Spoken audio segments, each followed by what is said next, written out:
अत पूर्णावते मुत्तमाम् ओम असतो मा सज्जमय तमसो मा ज्योतिर्गमय मृत्यो मामृतङ्गमय ओम शान्ति शान्ति शान्ति शान्तिर्भवन्तु सुशान्तिर्भवन्तु अर्थैश्वर्यप्राप्तिरस्तु सकल संपत् प्राप्तिरस्तु तथास्तु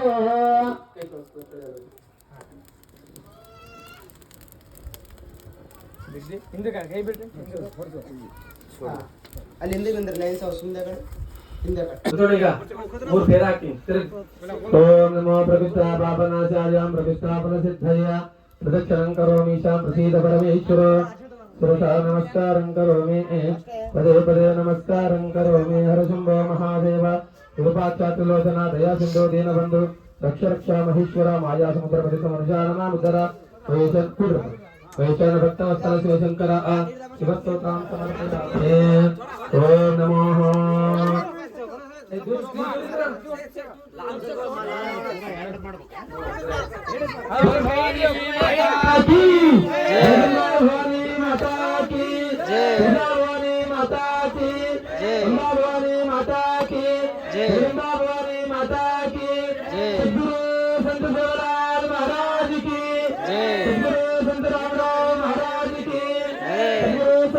महाराज की जय मंगलम जय नमः पार्वतीश्वर महादेव ಏನ್ ಮಾಡ್ಬೇಕು ಗೊತ್ತಾ ಇಲ್ಲಿ ಮುತ್ತರಿಗೆ ಒಬ್ಬರೊಬ್ಬರು ನಮಸ್ಕಾರ ಮಾಡ್ಕೊಂಡು ಅಲ್ಲಿ ಇಲ್ಲಿ ಅಡ್ಡು ಕಡೆ ಕನ್ನಡ ನೋಡ್ಬೇಕು ಡೈರೆಕ್ಟ್ ನೋಡೋದಿಲ್ಲ ದೇವಿ ಮುಖ ಯಾರು ಡೈರೆಕ್ಟ್ ನೋಡಂಗಿಲ್ಲ ಐನಕ್ में देखना सब जने हां एक एक जने आओ देखी ಅದು ಸಣ್ಣದಲ್ಲ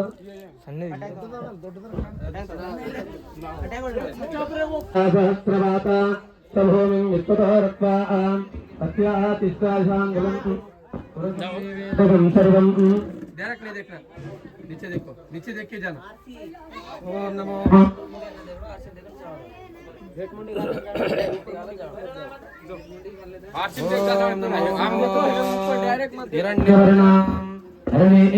सुवर्ण रजतस्रजाः चंद्र हिरण्मयं लक्ष्मीं जातवेदो महावः जातवेदो लक्ष्मी मनपगामिनी यस्यानिर्णयमिन्दं गामस्वं पुरुषानहम् अश्वपूर्वामृतमाध्याम् अस्तिनादा प्रबोधिनीं ये मैं कल कहाँ गए बोला अस्तिनादा प्रबोधिनीं श्रीर्मादेवी दिशतां कास्मोदितामिरण्याप्रकारां हार्दां ज्वलन्तीं अर्पयन्तीं पद्मेस्पदाः पद्मवर्णं तां होपयं श्रियं चन्द्रां रजसां सुसां ज्वलन्तीं त्वं लोके देवदत्तारां तां पद्मिनीं शरणमहं प्रपद्ये सुतरसुतरसे नमः अति एकं पराय नमो आस्मानसुस्तिव्रतिः दुर्गाः देवीगो शरणमहं प्रपद्ये ದೇವಾಲಯ ಕಟ್ಟಿರಿ ಅಂತಂದ್ರೆ ಸೇವಾಲಾಲ್ ಜಗದಂಬಾ ದೇವಿ ಆಶೀರ್ವಾದ ಯಾರಿಗಾದ್ರೂ ಆಗಿದ್ರೆ ಈ ತಾಂಡಕ ಆಗಿದೆ ಅನ್ನುವಂತ ಮಾತನ್ನು ಹೇಳಬೇಕಾಗ್ತದೆ. ನೋಡ್ರಿ ಇರೋರಿಷ್ಟೇ ಜನ, ಅವರು ಅಷ್ಟು ವೈಭವದ ಪೂಜೆಯನ್ನ ಮಂತ್ರ ಘೋಷವನ್ನ ಅವ್ರು ಇಲ್ಲಿ ಮಾಡ್ತಾ ಇದ್ದಾರೆ. ನೀವೆಲ್ಲ ನೋಡಿದಿರಿ ಅವ್ರ ಪೂಜೆ ಬಹಳ ಅದ್ಭುತವಾಗಿರುವಂತಹ ಪೂಜೆಯನ್ನ ಅವರು ಅವರ ಸಹಚರೆಲ್ಲರೂ ಕೂಡಿ ಆ ಪೂಜೆಯನ್ನ ನೆರವೇರಿಸಿದ್ದಾರೆ. ಇವತ್ತು ನೀವು ಇಷ್ಟು ದಿವಸ ಬಂದಿರಿ, ಆದ್ರೆ ಆ ಮನಸ್ಸು ಬಂದಿರಲಿಲ್ಲ. ಇವತ್ತು ಅಲ್ಲಿ ಬಂದ ತಕ್ಷಣ ನಿಮಗೆ ಏನಾಯ್ತು ಅಂತ ಕೇಳಿದ್ರೆ ಅಲ್ಲಿ ಕೈ ಮುಗಿಬೇಕು ಅನ್ನುವಂತ ಭಾವ ಬಂತು. ಭೀಮಾನಾಯಕ್ ಸಮಾಜದ ಹಿರಿಯರಿರಬಹುದು, ಹಿರಿಯರು ಇರಬಹುದು, ನೀವೆಲ್ಲರೂ ಕೂಡ ಅದನ್ನ ಅರ್ಥ ಮಾಡ್ಕೋಬೇಕು, ಅದು ನಿಮ್ಮ ನೆನಪಿನಲ್ಲಿ ಇರಬೇಕು ಅನ್ನುವಂತ ಮಾತು ಕೂಡ ಈ ಸಂದರ್ಭದಲ್ಲಿ ಹೇಳಬೇಕಾಗ್ತಾನೆ. ಪ್ರಾಣ ಹಿಂಸೆ ಮಾಡಬಾರ್ದು. ನಮ್ಮ ದೇಶದ ಪಕ್ಷಿ ಯಾವುದು ಅಂತ ಕೇಳಿದ್ರೆ ನವಿಲು. ಆ ನವಿಲಿಗೆ ಕೊಲ್ಲಬಾರದು ಅನ್ನುವಂತ ಸನ್ನಿಭಾವದಿಂದ ಗುಡಿಯನ್ನ ನೀವು ದುಡಿದಿರುವಂತ ಹಣ ಯಾವ ಸರ್ಕಾರದವರು ಕೊಟ್ಟಿಲ್ಲ, ಮತ್ತೆ ಎಲ್ಲಿಯೋ ಹೋಗಿ ಪಟ್ಟಿ ಮಾಡ್ಕೊಂಡು ಬಂದಾರ 16 ಲಕ್ಷ ಅಂತಿಲ್ಲ. ನೀವೇನು ಕಾಯಕ ಮಾಡ್ತಿರಲ್ಲ, ಆ ಕಾಯಕದಿಂದ ಬಂದಿರುವಂತ ಹಣನೇ ಆ ಗುರುವಿಗೆ ಅರ್ಪಣೆ ಮಾಡಿರಲ್ಲ, ಅದು ನಿಜವಾಗಿಯೂ ಕೂಡ ನಿಮ್ಮ ಭಕ್ತಿ ಆ ಸೇವಾಲಾಲ್ ಜಗದಂಬಾ ದೇವಿಗೆ ಮುಟ್ಟಿದೆ ಅನ್ನುವಂತ ಮಾತು ಕೂಡ ಈ ಸಂದರ್ಭದಲ್ಲಿ ಹೇಳ್ಬೇಕಾಗ್ತದೆ. ನನಗೆ ಆ ಸೇವಾಲಾಲ್ ಅವರು ಫೋನ್ ಮಾಡಿದ್ರು, ನಮ್ಮ ಅಶ್ವಥ್ ರಾಠೋಡ್ ಬಹುಶಃ ಸಂತೋಷ್ ಫೋನ್ ಮಾಡಿದ್ದ ಕಾಣ್ತದೆ, ಮುತ್ತೇವ್ರಿಗೆ ಸ್ವಲ್ಪ ಕಳಿಸ್ಕೊಡಿ ಅಂತ ಹೇಳಿ ಸಂತೋಷ್ ರಾಠೋಡ್ ಅವರು ಹೇಳಿರ್ಬೇಕು. ಅಶ್ವಥ್ ರಾಠೋಡ್ ಅವರು ಹೇಳಿದ್ರು, ಮುತ್ತೇವ್ರಿಗೆ ಒಂದ್ ದಿವಸ ನೀವು ತಾಂಡಾಕ್ ಹೋಗಿ ಬರ್ಬೇಕ್ರಿ ಅಂದಾಗ ಇಲ್ಲಿ ಬಂದು ನೋಡಿದಾಗ ನಿಜವಾಗಿಯೂ ಕೂಡ ನಿಮ್ಮ ಭಕ್ತಿ ಎಷ್ಟು ಹೇಳಿದ್ರು ಕೂಡ ಕಡಿಮೆ.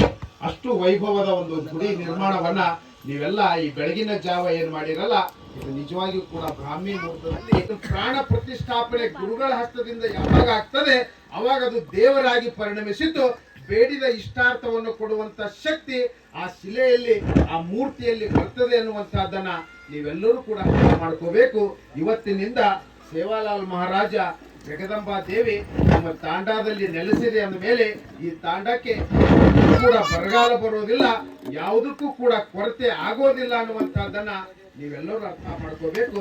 ಅಂತ ಒಂದು ಶಕ್ತಿ ಆ ಮಂದಿರದಲ್ಲಿ ಇದೆ ಅನ್ನುವಂತಹ ಮಾತನ್ನು ಕೂಡ ಈ ಸಂದರ್ಭದಲ್ಲಿ ಹೇಳಿ, ನಮ್ಮ ಚಿತ್ತಾಪುರದ ಮಂಜುನಾಥ್ ಶಾಸ್ತ್ರಿಗಳಿರ್ಬೋದು, ವೀರೇಶ್ ಇರ್ಬೋದು, ಇನ್ನೊಬ್ಬ ಶಾಸ್ತ್ರಿ ಎಲ್ಲರೂ ಕೂಡಿಕೊಂಡು ಆ ಪೂಜೆಯನ್ನ ಬಹಳ ವೈಭವದಿಂದ ಮಾಡಿದ್ದಾರೆ.